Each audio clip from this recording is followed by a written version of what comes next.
Level up your Roblox experience by going full screen and banishing those distracting borders. First, launch the Roblox game of your choice. Don't worry about the settings just yet. We need the game running to make the magic happen. Once the game loads, you'll likely see the windowed mode, which means you're viewing the game within a smaller window. Our goal: fill the whole screen. See those little boxes at the upper right corner? We'll get to those. Next, look for the game's in-game settings. Usually, it's represented by a gear icon, or by the word settings. Click on this button.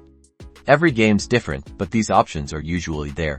Now, inside the settings, hunt for graphics mode, or display settings. Settings that affect how the game looks. Here is where the magic happens. Within the graphics, you'll usually find a full screen or full screen option. Select it, and bam, that's it. You might need to change the setting to on. Some games will automatically switch to full screen mode immediately. Others might require a restart of the game. But once it refreshes or restarts, the game should now take up your complete screen. Enjoy a bigger, more immersive visual experience. So go forth, my fellow players, and immerse yourselves in the endless worlds of Roblox. Don't forget to like and subscribe for more Roblox tips and gaming hacks.